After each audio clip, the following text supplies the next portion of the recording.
controls the past, controls the future. Who controls the present, controls the past.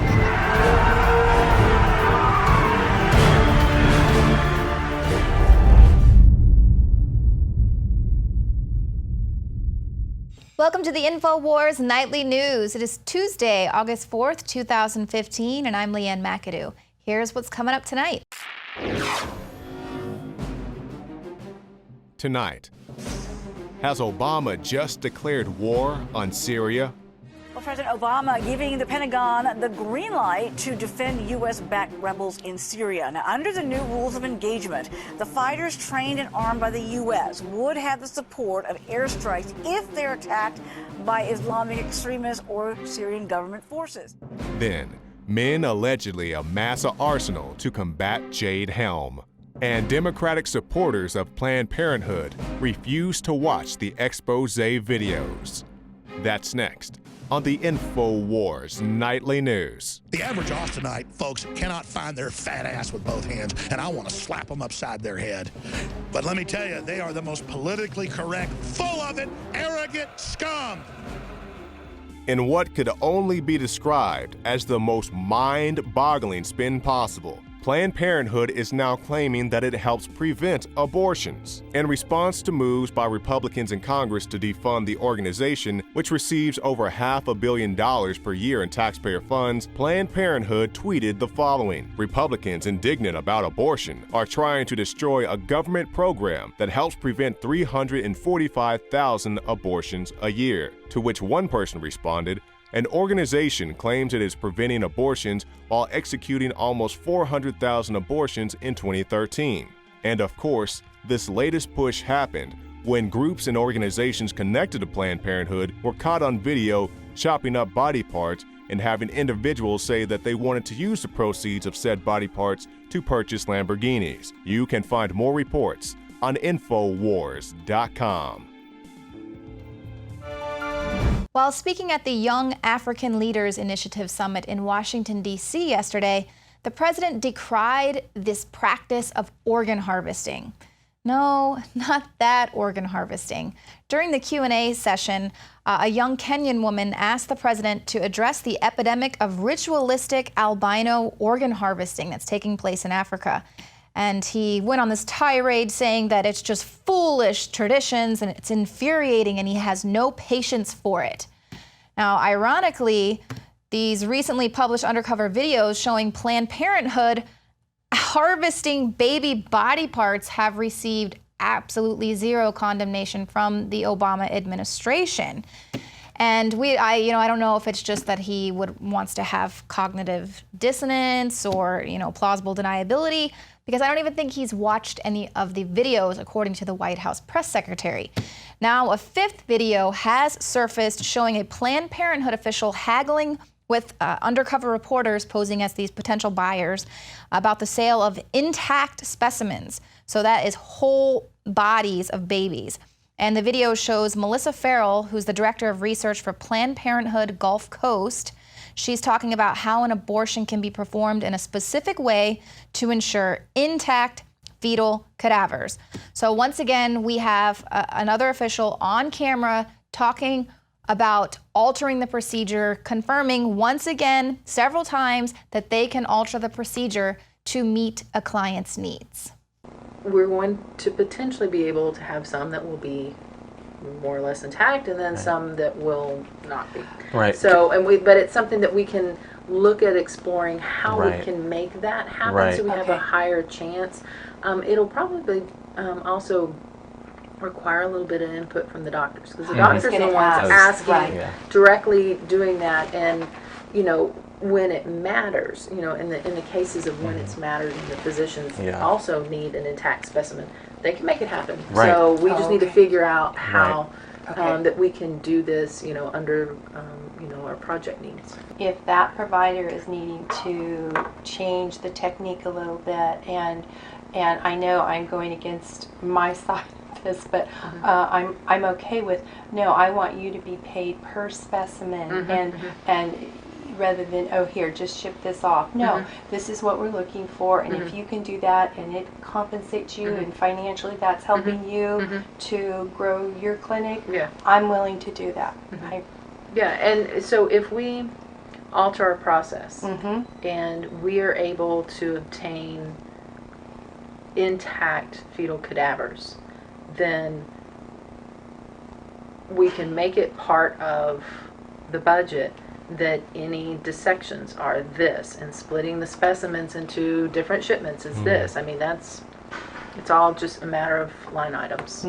So regardless of how you feel, the fact that she's admitting to altering the procedure and that that's something they can do, it's just a matter of line items, that is illegal.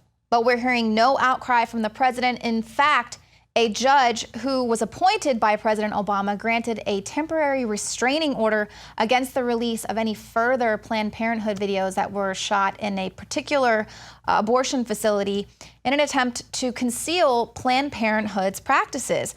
Now, we already know that Congress is guilty of passing bills without even reading them. They tell us that all the time. They got to pass it to find out what's in it.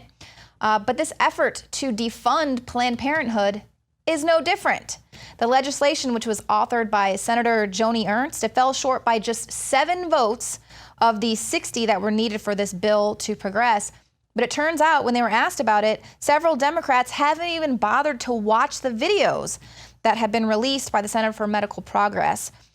Before yesterday's vote, Representative Alan Grayson bizarrely called the video doctored, which is, the same talking point that's been repeated by the White House Press Secretary Josh Earnest. He actually called these videos fraudulent. And his evidence, Planned Parenthood told him. So that's what he told reporters. But he went even further in his efforts defending Planned Parenthood's ethical standards.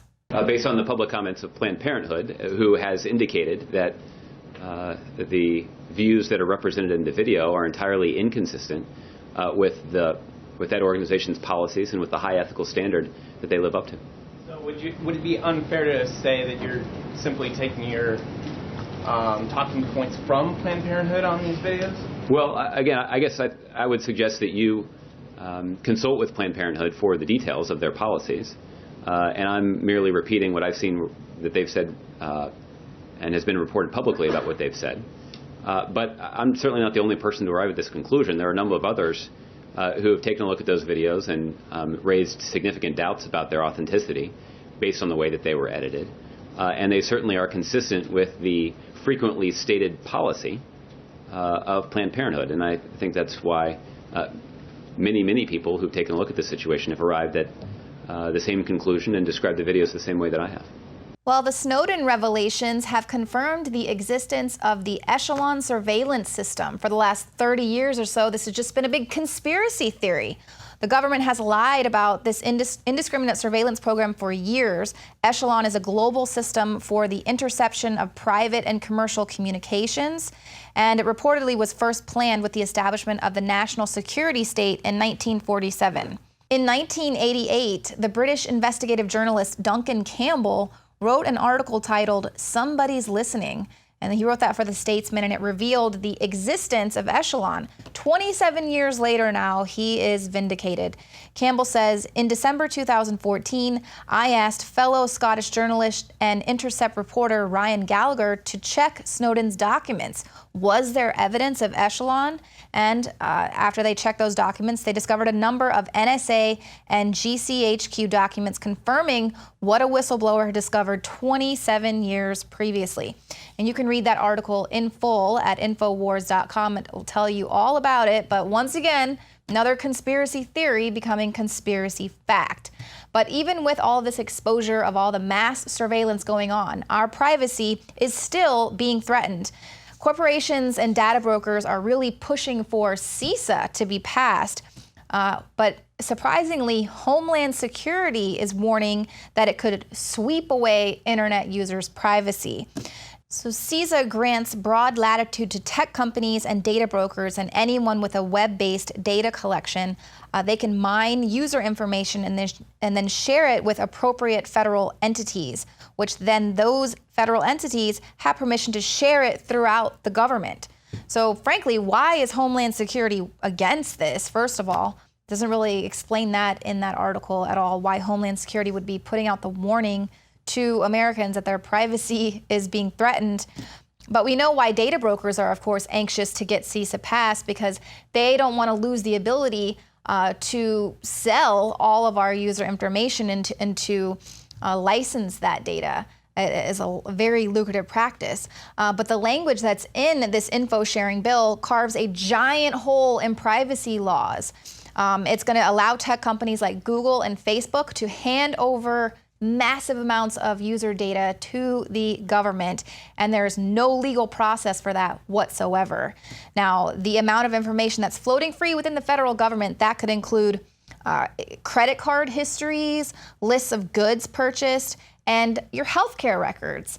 And we've already seen, how good the government is at maintaining private information, keeping it from being vulnerable to hackers. But now the NSA and the FBI, they're already tapped into the internet's back door.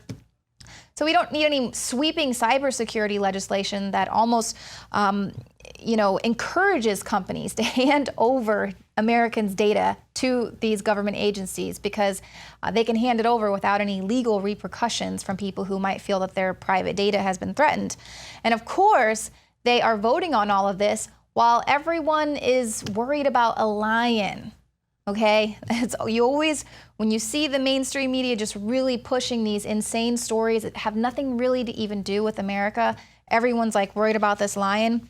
They're definitely doing something in Congress, so you should always pay attention. But that's not all. The Obama White House has also just declared war on Syria, and nobody has even paid any attention. Remember the massive freakout back in 2013 over what seemed like an imminent announcement of US military action in Syria. It seemed as though Obama was hours, even minutes away from committing US forces to a conflict that many feared could start World War III. Good afternoon, everybody. 10 days ago, the world watched in horror as men, women, and children were massacred in Syria in the worst chemical weapons attack of the 21st century. And now's the time to show the world that America keeps our commitments. Only a last-minute about turn saved the day, and everyone breathed a huge sigh of relief. Well, Obama has just basically declared war on Syria, and hardly anyone even noticed. Well, President Obama giving the Pentagon the green light to defend U.S.-backed rebels in Syria. Now, under the new rules of engagement, the fighters trained and armed by the U.S. would have the support of airstrikes if they're attacked by Islamic extremists or Syrian government forces. So if the rebels make it to Damascus and are about to attack the presidential palace, the White House just authorized U.S. fighter jets to bomb the presidential palace. How is that not a declaration of war? ISIS is wreaking havoc all over the region, killing Christians and Muslims en masse, but the Obama White House is still preoccupied with targeting the Syrian military, which is the major force in the region fighting ISIS. Meanwhile, our so-called ally, Turkey, is buying huge quantities of oil from ISIS and bombing Kurdish soldiers who are fighting ISIS in northern Iraq. The Israeli military is also providing aid to Syrian rebels, many of whom have gone on to join Al-Qaeda-affiliated groups and ISIS itself. What the hell is going on? Why is the United States and its allies targeting people who are killing ISIS? Why are we following the same disastrous policy that we saw in Libya, where rebel groups supported by NATO in the overthrow of Gaddafi went on to form the leadership of ISIS? Why are we doubling down on a failed foreign policy, supporting terrorists in a bid to topple sovereign governments that has spawned a humanitarian catastrophe and a jihadist ideology that has led to the massacre of tens of thousands? Is this really about fighting ISIS? Or is it about exploiting the threat posed by ISIS to achieve the long-term geopolitical goal of toppling the governments of Syria and Iran? And how many more thousands of innocent lives will be lost in the pursuit of that goal? How many more Christians and Muslims will be slaughtered for refusing to submit to ISIS's draconian reign of terror? How many more gay people will be thrown off buildings? How many more women stoned to death? How long before Democrats and Republicans, liberals and conservatives unite to demand an end to this insanity, to stand in unison against the military-industrial complex and say this stops right now? Enough is enough. Coming up later in the show, experts warn that sex with robots is going to be the new normal by 2070. Can't wait for that. But first, Joe Biggs is going to be joining me in studio with a Jade Helm update. Stick around.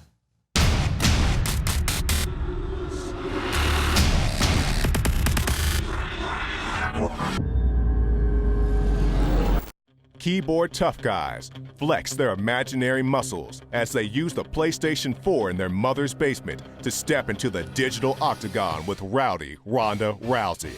In the wake of a knockout performance at UFC 190, social justice warriors just couldn't take hearing any more about Rousey being a strong female role model. They attacked Rousey over the internet for her past comments regarding transgender MMA fighter Fallon Fox, calling the rowdy one a transphobic. Rousey said in regards to Fox, she can try hormones, chop her pecker off, but it's still the same bone structure a man has. It's an advantage, and I don't think it's fair. Upon hearing this, the digital dominators put up their two hands only to use their two thumbs and win a full 5 rounds with Ronda on Twitter, saying things like, Ronda Rousey thinks trans women are men. How dare you speak that common sense, Ronda? You can find more reports on Infowars.com. What's wrong? You don't like a small group of psychos hijacking your country? Well, become president of the United States and change it from the... Never mind. 3 shots were fired at President Kennedy's motorcade in downtown. On its face, this should be illegal. You know, we bring everyone together to the table here in Huntington Park so we can make sure that we are sharing the same vision. Huntington Park, California Councilman Johnny Pineda announced that he will be appointing 2 illegal aliens as city commissioners. The 2 illegal aliens just happened to have worked on Pineda's campaign. Pineda countered, claiming that the illegal council members would not be paid due to federal prohibition and that they would not be able to determine city policy. This is an advisory position for them to, give city council recommendation. Yeah. They're not going to be, passing any policy at all. At the end, we do have the final word. We're sending the wrong message to other cities that you can be illegal and you can come and work for a city. And apparently, Pineda believes that his historic decision is legal and represents the community at large. The Hispanic mayor of Huntington Park backed Pineda up, and why not? California has been transformed. Back in 2014, Hispanics outgrew the white population as their numbers rose to 15 million, surpassing 14.92 million whites. And this isn't the first time this has happened in California. Southgate, California appointed Jesus Miranda, an illegal alien, as an advisor to its council on housing development last month. Police departments hiring immigrants as officers. Yeah, they hire illegals as officers, actually. That's been coming out for years. You can read that. USA Today. That's how it is in England. I've had members of parliament on from England where they report that over half the CPS workers that take your kids don't even speak English and aren't from the country. They come from mainly Eastern Bloc, they found. Folks that grew up under totalitarianism, they're hiring them because there's a second wave of people out of Eastern Europe. Not the first wave wanted to flee tyranny. The new wave just wants better jobs, and they're the socialists that stayed behind, and boy, do they make good masters over the indigenous.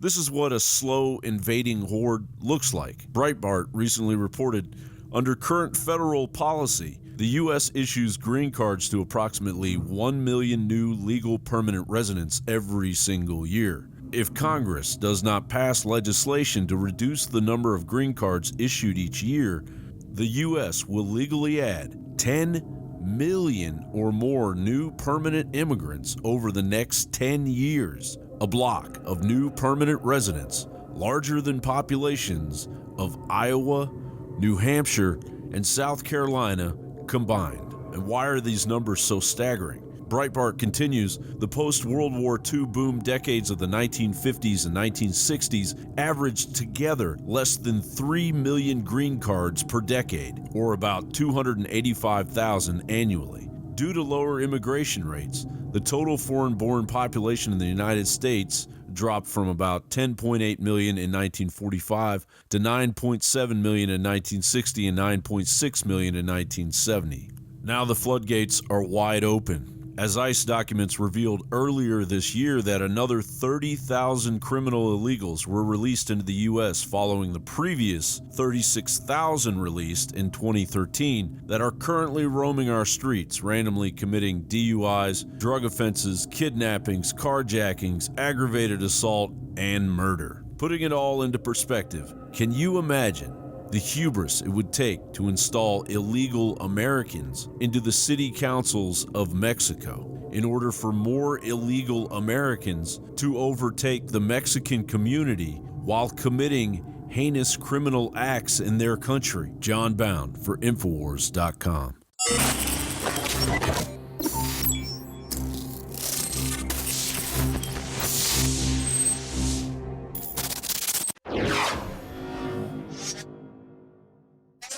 Rob Dew reporting for Infowars.com and Infowars Nightly News. I wanted to show you guys a view of my room. This is right inside my little hotel room. It's basically 3 very small apartment rooms, and we get served a little breakfast in the morning. Not extravagant, but you can't beat the view.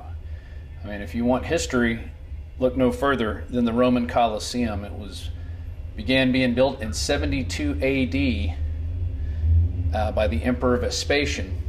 It was completed about 8 years later by the Emperor Titus.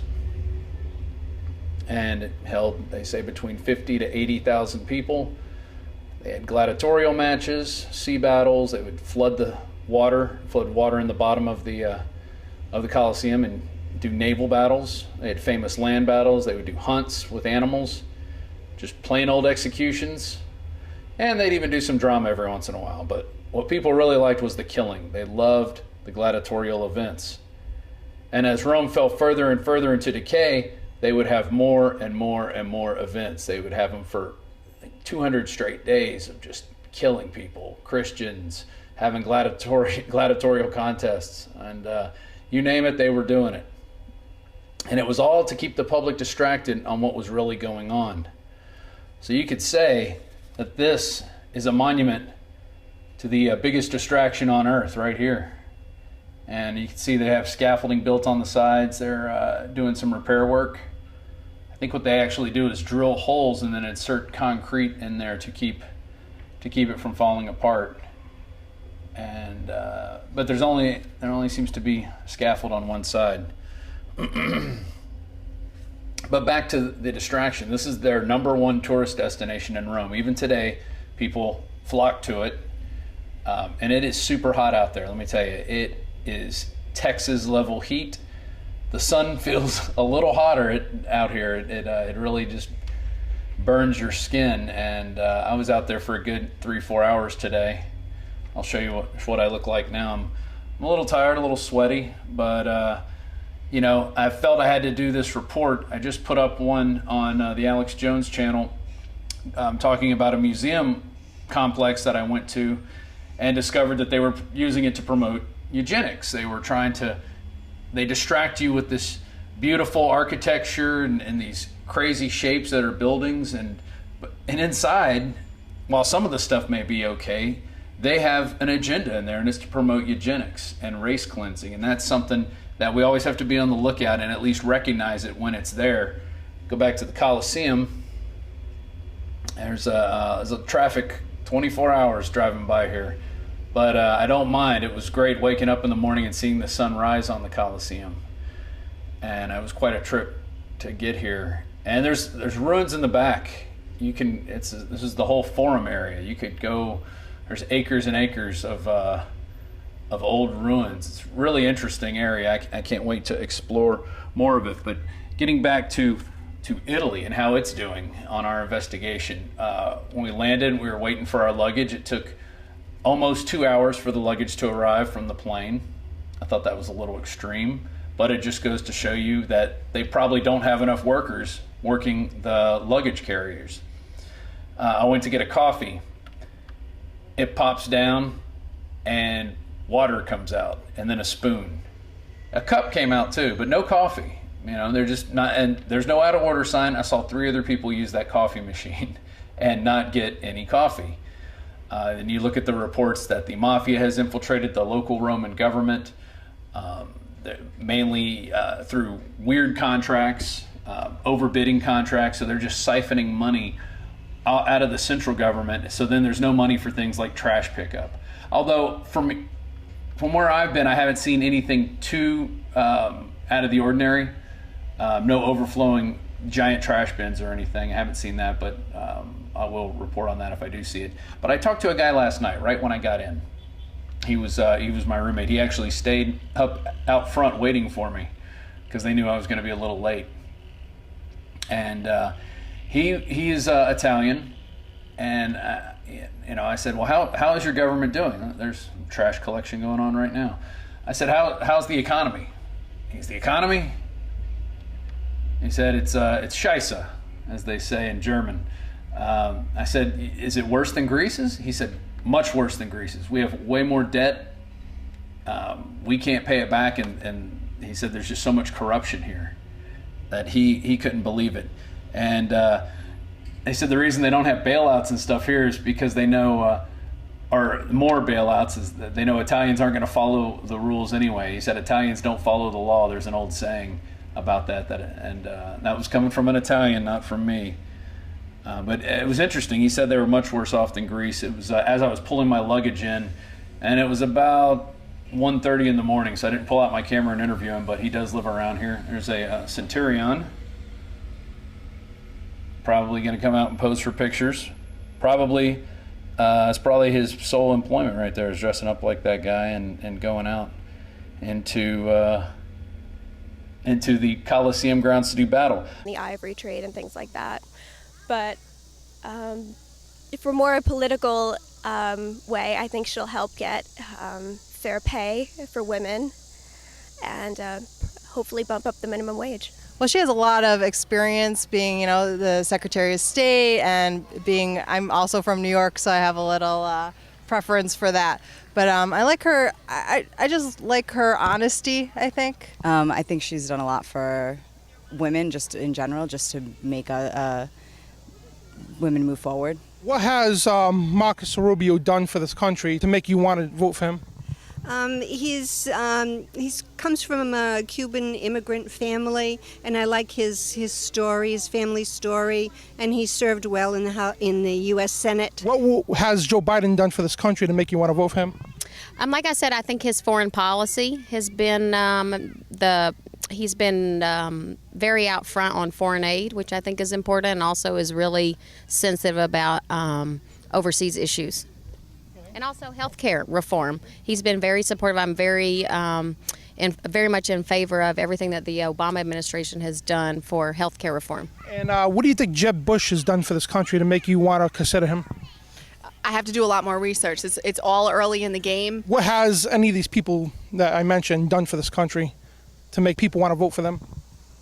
Hillary, Jeb, and Donald Trump.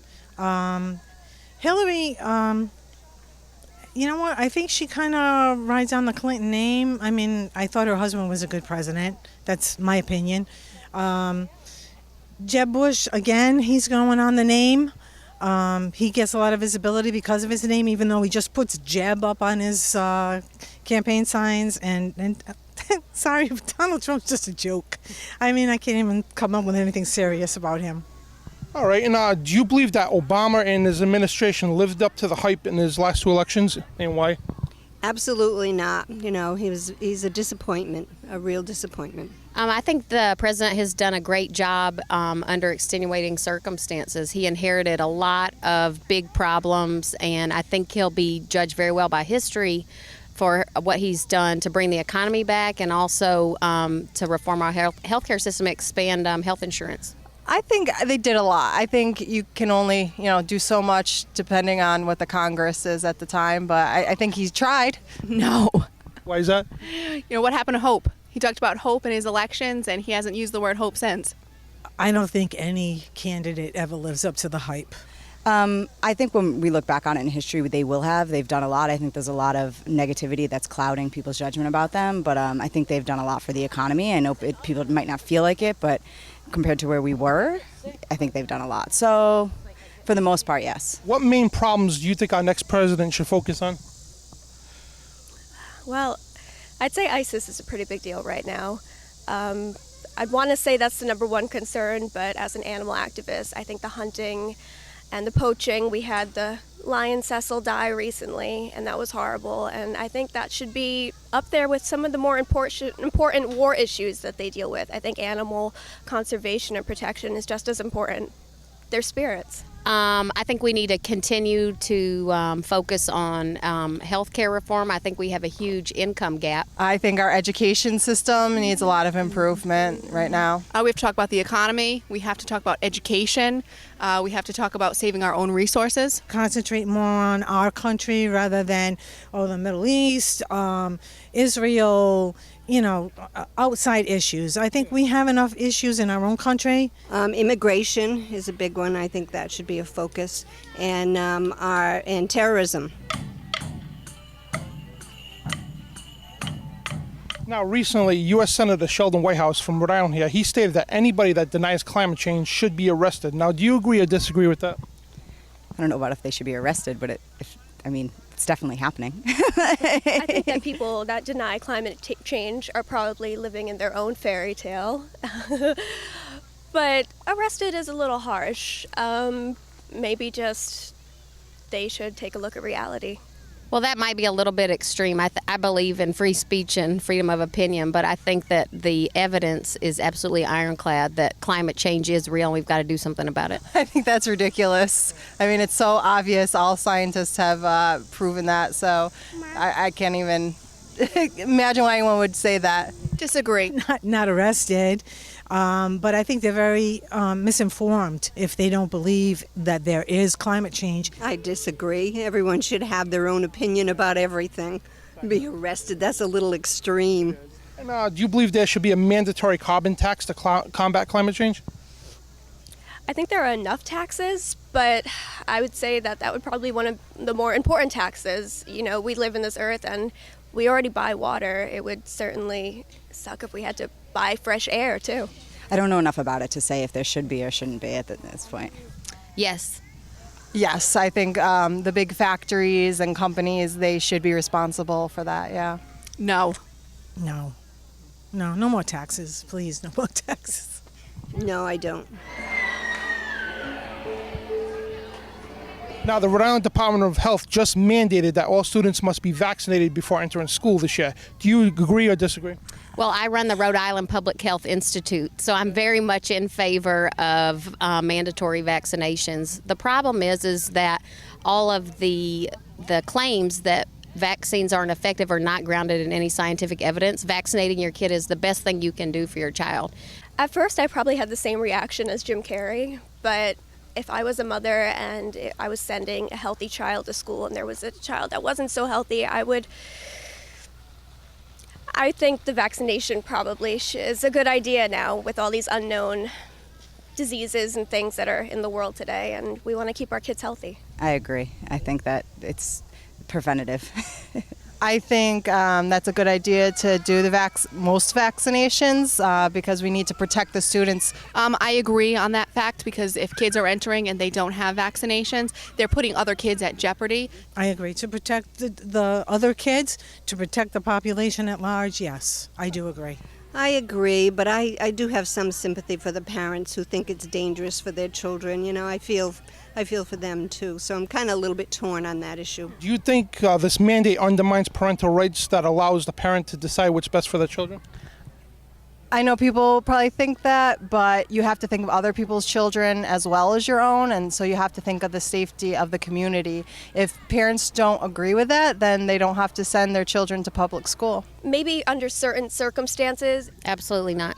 If you don't want to have the vaccinations, move to another country, send your child, homeschool them, or find some type of alternative. But I don't think you should put my child at jeopardy because you're making decisions. Although I will say that I think that we do need to take a look at what's going into the vaccinations a lot more. I just found out this week that they're using the remains of aborted children in some of the vaccinations. No, because it's an entirely different issue. It's a health issue. It's a public health issue. Yeah, it does. It does. But, you know, I guess they feel it's for the safety of all. No, I think when you live in a government, in a society, you give up some of those rights for the good of society as a whole, and that's the best way for it to work.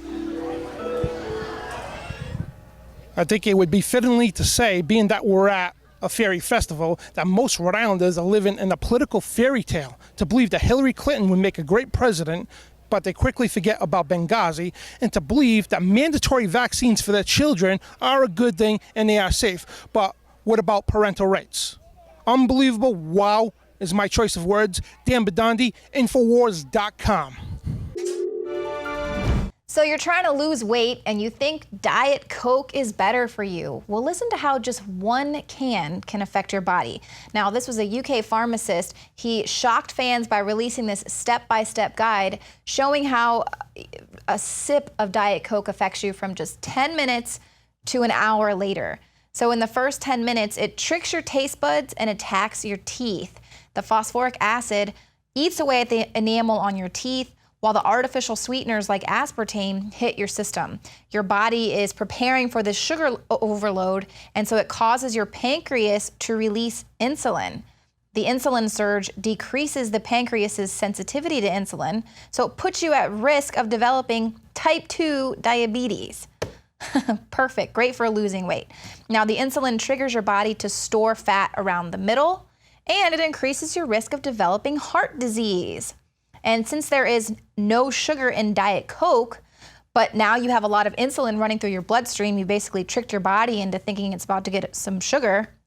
It starts pulling all of the available blood sugar that you have into your cells. So then it leaves you with a massive sugar low, which of course you're now needing sugar in your blood. So you start craving another Diet Coke and you go for something else like that because the combination of caffeine and aspartame creates a short addictive high, similar in the way cocaine works. And basically it's never going to quench your thirst because it dehydrates rather than hydrates your body. So a lack of vital water can lead to brain fog, poor concentration, fatigue, and feeling irritable.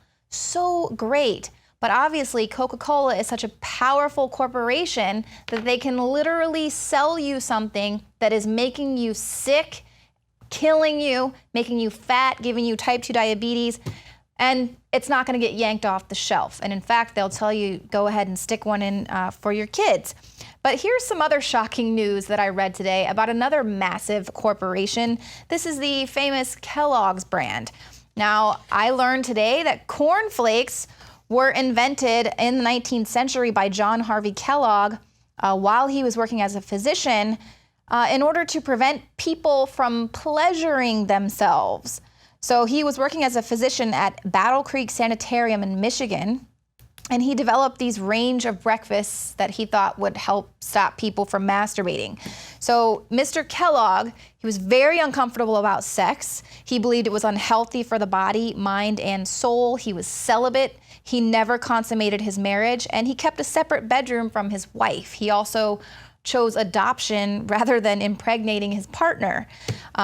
But he was, while he was anti-sex, he considered masturbation even worse. And in his book, Plain Facts for Old and Young, Embracing the Natural History and Hygiene of Organic Life, he described 39 different symptoms which he said were caused by masturbation, including epilepsy, acne, bad posture, stiff joints, infirmity, poor development, fickleness, and palpitations. And you'll have to look at the article to see some of the really sick things that he did to these poor people because he had a problem with the natural part of life.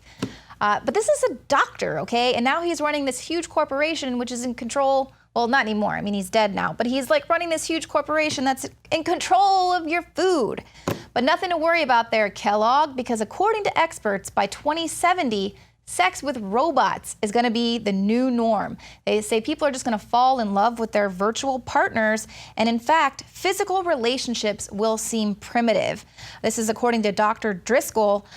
She said, "We tend to think about issues such as virtual reality and robotic sex within the context of current norms. But if we think back to the social norms about sex that existed just 100 years ago, it's obvious that they have changed rapidly and radically." Well, I'll say we've gone from cornflakes to cyborgs. So when you read about things like this, it's not difficult to answer that question. Why would they be poisoning the food? Why would they be poisoning the water? These are the type of people who are in control of those corporations that put all of these systems in place so long ago. Coca-Cola and Kellogg's are just 2 of the 10 corporations that control almost everything you buy. So if you just take a look around those corporations, they're making us sick for profit. And of course, the old eugenics is always popping up as well. These are the people that are running our country and pushing for that total post-humanism. With many people fearing the disastrous results of MD-directed therapeutics, they had opted in favor of the more natural and results-driven homeopathic approach. In their bid for power, the allopaths came together and created the American Medical Association. It wasn't until the early 1900s, however, that the AMA got any traction. With the advent of new medical treatments, they received financial and political backing by powerful financiers who saw the profit potential in surgery, radiation, and synthetic drugs. In 1907, the AMA confided in the Carnegie Foundation to finance an in-depth study of medical education in America. Abraham Flexner, an educator in the employ of John D. Rockefeller, was hired to survey the country and compile data on every medical school. After 5 years of touring the nation, Flexner returned with his data in what is now known as the Flexner Report. What followed was the complete reformation in medical education. Many medical schools were forced to shut down, specifically all those that taught homeopathic medicine, as the practice was deemed scientifically invalid by Flexner. Schools that adhered to Flexner's standards and advocated synthetic drug treatments received millions of dollars in donations from the Carnegie and Rockefeller Foundations. And if you think that is unbelievable, Infowars has traveled to Valencia, Spain, to the City of Arts and Sciences. It's an architecturally extravagant museum. And there they discovered this agenda that's conditioning the public that eugenics and race cleansing is going to help the population. Here is just a little bit of that video. This is one of the main tourist attractions in Spain, and on their website it says, "Science, Nature, and Art in a complex devoted to scientific and cultural dissemination in Europe, placed in Valencia." Inside the Museum of Prince Philip, I found many exhibits and promotions dedicated to the European Agency of Space, which is Europe's version of NASA.